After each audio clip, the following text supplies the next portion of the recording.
Bonsoir tout le monde, frères et sœurs et amis de l'Assemblée chrétienne de Cap-de-la-Madeleine.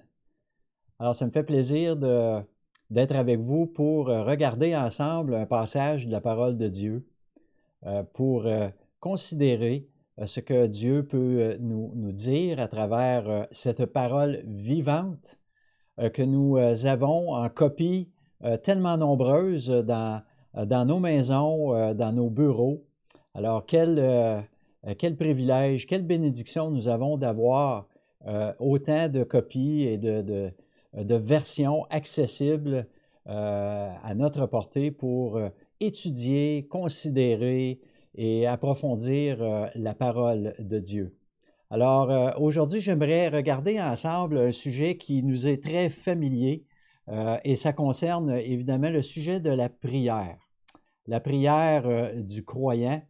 Et j'aimais regarder certaines des prières qui sont faites dans la Bible.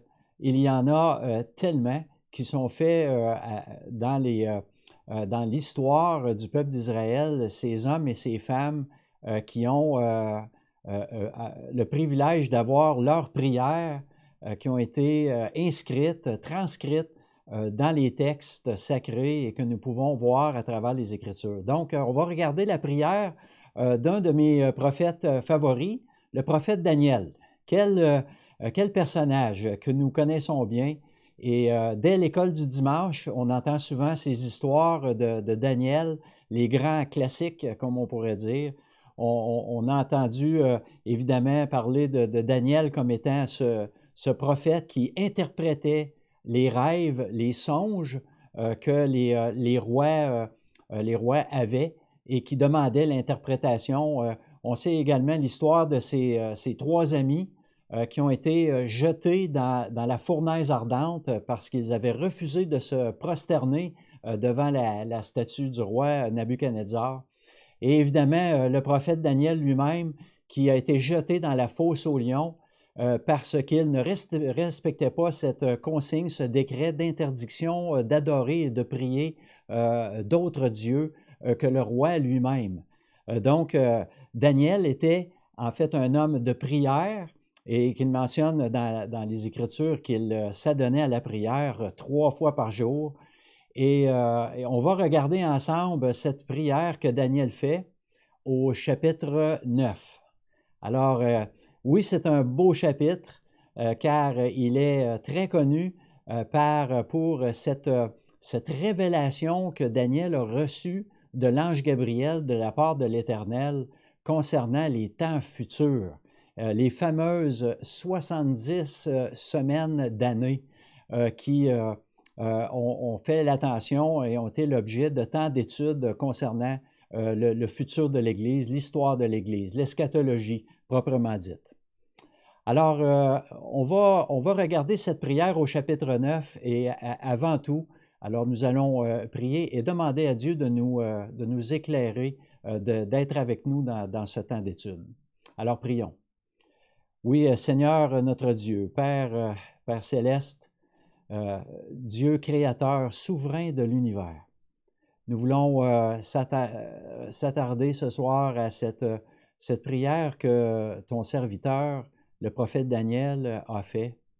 Et nous voulons vraiment en connaître plus sur ce qu'il nous mentionnait, ce qu'il dit dans cette prière et comment aujourd'hui elle peut être pertinente à notre façon de prier, à notre raison de prier. Et aussi, Seigneur, à savoir comment bien prier. Alors, oui, Seigneur, éclaire-nous et parle-nous à travers ta parole. C'est dans le nom du Seigneur Jésus que nous te prions. Amen. Alors, on va commencer avec le verset 1 qui, pour moi, est une très bonne mise en contexte du temps, contexte historique, un contexte géographique de cette prière. Alors, au chapitre 9, verset 1, nous lisons. La première année de Darius, fils d'Assuérus, de la race des Mèdes, lequel était devenu roi du royaume des Chaldéens. Alors voilà, on est approximativement 500 ans avant Jésus-Christ. dis-je. Et on est dans cette période exilique, donc le peuple d'Israël, Juda, qui avait agi contraire aux ordonnances de Dieu, qui avait abandonné les voies de Dieu, les lois de l'Éternel. Et l'Éternel, fidèle à sa promesse, que si son peuple s'éloignait et oubliait ses ordonnances, qu'il serait puni. Et voilà qu'une une armée puissante, l'armée de Babylone, est venue conquérir Juda, détruire Jérusalem et ses murailles, détruire le temple et déporter, exiler bon nombre des habitants de Juda pour les apporter en captivité loin de chez eux en Babylone. Et nous sommes au chapitre 9 et on croit, selon les temps qui sont indiqués par le règne de Darius, que nous sommes à la fin, nous sommes vers la fin de ces 70 années d'exil qui a été donné au peuple d'Israël pour ce temps en Babylone. Et Daniel fait cette prière. Il fait cette prière de 14 versets et nous allons considérer dans ces 14 versets les 7 premiers. Et nous allons par la suite voir dans ces 7 versets, moi j'aimerais vous proposer 6 caractéristiques. 6 caractéristiques de cette prière qu'on peut considérer pour nous-mêmes. Alors, je continue au verset 2, nous lisons. « La première année de son règne, moi, Daniel, je vis par les livres qu'il devait s'écouler 70 ans pour les ruines de Jérusalem, d'après le nombre d'années dont l'Éternel avait parlé à Jérémie, le prophète. » Je peux vous partager, premièrement, une expérience dans mes premières années de croyant. Lorsque j'allais à l'église pour les premières fois et j'examinais, j'observais beaucoup et je voyais ces hommes et ces femmes de Dieu qui avaient leur Bible, leur grosse Bible. Lorsqu'ils ouvraient la Bible pour lire et prendre un temps de lecture, à l'église, je voyais toutes ces pages qui étaient annotées avec des flèches et des petits bouts de papier qui donnaient des annotations, des concordances et tout cela. Et je trouvais que je voyais que dans leur Bible, on y voyait, c'était comme un témoignage de leur part de cet intérêt, du sérieux que les gens portaient à propos des Écritures. Et qu'il y avait comme une forme de passion pour ces gens de vraiment s'adonner à la lecture et de prendre des notes pour mieux la comprendre. Et Daniel faisait la même chose lorsqu'il regardait les écrits.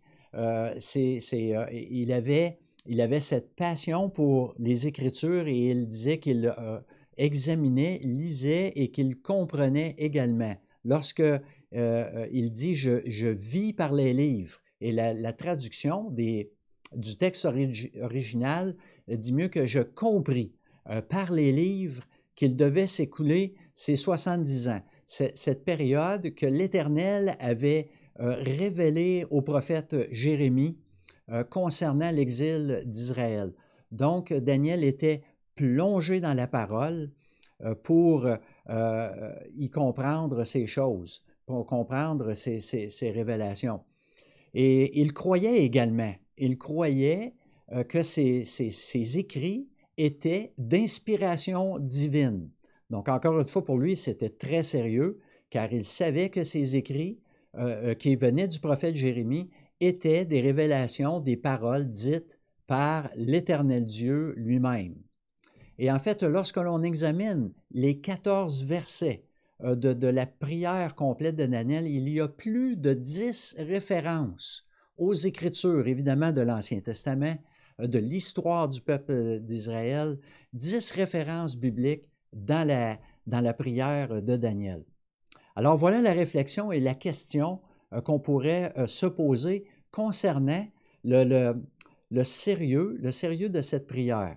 Et je dirais même l'aspect de la parole, la connaissance de la parole qui vient et qui interagit avec nous, avec notre esprit, et qui va faire partie intégrante de notre temps de prière. Alors, est-ce que, comme Daniel, est-ce qu'on réagit, est-ce que notre réaction vis-à-vis la parole est la même concernant l'aspect du sérieux de la parole et qu'elle nous habite plus qu'une compréhension intellectuelle, mais qu'elle nous conduit, elle nous habite et elle nous conduit dans la méditation.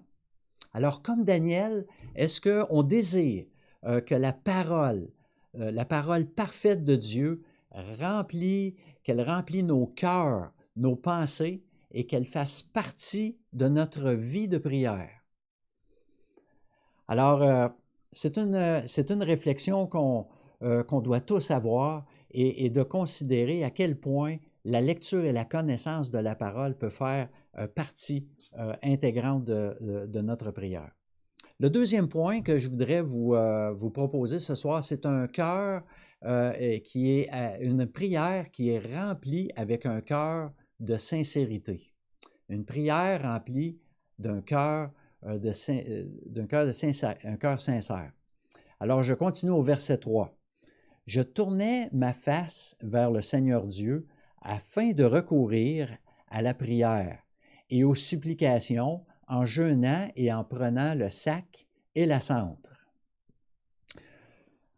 Je me souviens, dans mes premiers temps dans l'Église comme croyant, lorsque le responsable, le pasteur, l'ancien, était en avant et faisait la lecture de la parole, je me souviens que les gens se levaient tous. On n'avait même pas besoin de leur demander.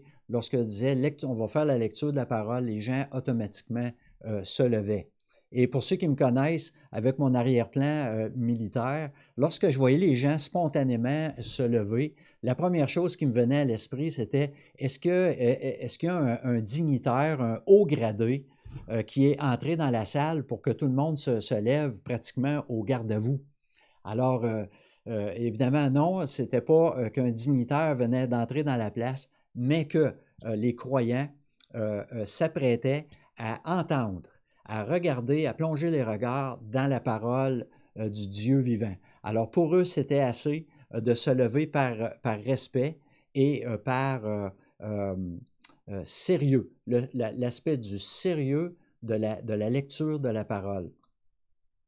Alors, comme Daniel, dans cette prière, il dit « Je tournais ma face vers le Seigneur ». Il voulait fixer, c'était une intention, c'était intentionnel, il fixait ses regards sur la face de Dieu pour être concentré, pour être engagé dans ses prières et ses supplications qui allaient venir. Par son jeûne, son jeûne exprimait son état d'âme qui était préoccupé, qui était soucieux de ce qu'il allait faire. La cendre et le sac pour exprimer son état d'humilité devant le Dieu très haut. Donc, Daniel exprimait en geste, en effort, en action, il exprimait la sincérité de son cœur avant même d'ouvrir la bouche. Alors, voilà la réflexion qu'on se lance ce soir. Est-ce qu'on prend des dispositions, comme Daniel, on prend des dispositions intérieures pour reconnaître le caractère solennel de cette audience ultra privilégiée que nous avons. C'est une audience que nous avons, on le dit toujours lorsque l'on prie, on remercie Dieu d'avoir ce privilège de pouvoir, d'avoir accès au grand Dieu souverain. Alors, c'est une audience qu'on a auprès du souverain, du Très-Haut, le Roi des rois, et avoir cette disposition intérieure de notre cœur sincère vis-à-vis cette prière que nous allons faire, que l'on s'adresse à ce Père céleste, créateur, qui a tout pouvoir dans la prière. Est-ce qu'on peut faire de la prière, comme Daniel, un acte de foi? Je dis bien un acte, c'est quelque chose dans l'action. La prière, c'est la foi en action, un acte de foi sans compromis. Est-ce qu'on peut réaliser que lorsqu'on entre dans ce temps de prière, comme Daniel, de dire, là, c'est vraiment un acte où je dois vraiment y mettre mon effort sincère parce que c'est quelque chose de grand que je suis en train de faire. Et Daniel, c'était tellement important que Daniel même le faisait en défiant le décret du roi, un décret royal au péril de sa vie. Et le troisième point que je veux vous adresser ce soir, c'est une prière avec un cœur rempli d'admiration. Un cœur rempli d'admiration. Au verset 4. Je priai l'Éternel, mon Dieu, et je lui fis cette confession. Seigneur Dieu, grand et redoutable, toi qui gardes ton alliance et qui fais miséricorde à ceux qui t'aiment et qui observent tes commandements. Alors, c'est un peu comme lorsqu'on a une personne, bon, je peux prendre à titre d'exemple moi-même lorsque je vais voir mon épouse et je l'approche pour lui demander quelque chose, mais avant même de lui demander, je lui dis, oh, chérie, est-ce que je t'ai dit aujourd'hui que tu étais vraiment belle et que j'appréciais beaucoup tout ce que tu fais à la maison et je continue comme ça et c'est certain le regard qu'elle va me faire. Elle va certainement me demander, bon, qu'est-ce que tu veux me demander? Donc, évidemment, parce que c'est peut-être pas dans mon habitude de lui faire ses compliments d'entrée de jeu. Et alors, elle peut suspecter quelque chose, elle va flairer qu'il y a une requête qui s'en vient en arrière de ça. Et peut-être qu'on devrait s'examiner par rapport à la prière face à un exemple comme ça. Et est-ce qu'on devrait en prendre l'habitude pour que Dieu ne soit pas surpris du fait qu'on lui apporte ses louanges avant même de lui demander quoi que ce soit? Comme Daniel, avoir ce réflexe de commencer cette prière en confessant premièrement que nous sommes si petits et si fragiles devant un Dieu que l'on admet, si grand et redoutable. Donc, un Dieu dans lequel on lui admet lui dévouer une sainte crainte, mais aussi de parler à un Dieu sachant qu'il est aimant également, un Dieu aimant. Daniel parle à son Père, il parle à son Père céleste.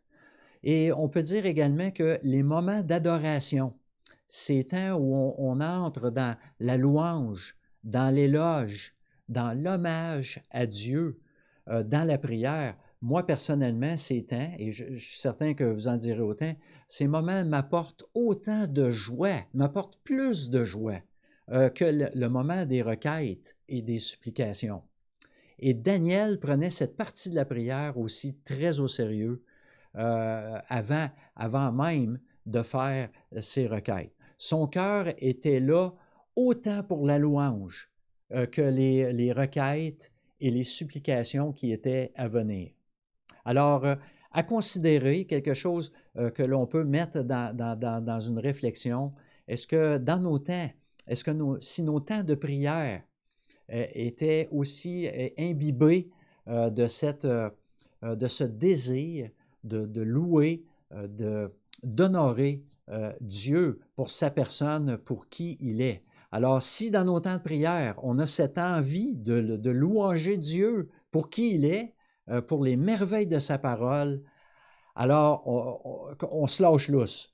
On devrait le faire, afin que cette louange fasse partie intégrante de tous nos temps de prière. Alors, que nos prières, frères et sœurs, soient faites avec un cœur rempli de la parole, avec un cœur rempli de sincérité et avec un cœur rempli d'admiration, à l'image de la prière de Daniel. Et d'ici quelques semaines, dans mon prochain message, on va regarder les 3 autres caractéristiques de cette prière de Daniel au chapitre 9. Prions. Oui, Seigneur, nous avons regardé et considéré cette prière du prophète Daniel Et nous voulons ce soir avoir ce cœur rempli de ta parole et également rempli de cette sincérité que nous voulons vraiment nous concentrer sur ta personne pendant nos temps de prière. Il y a tant de distractions, tant de choses qui parfois nous-mêmes nous empêchent d'avoir ces temps de prière vraiment bénis dans cette communion avec toi. Alors oui, Seigneur Dieu, dirige-nous et donne-nous des cœurs sincères, des cœurs d'adorateurs et des cœurs vraiment qui retiennent et vraiment fassent un délice de ta parole. Oui, Seigneur Dieu, fais du bien à ton peuple et bénis toute ton Église à travers le monde. C'est en Jésus-Christ que nous prions. Amen.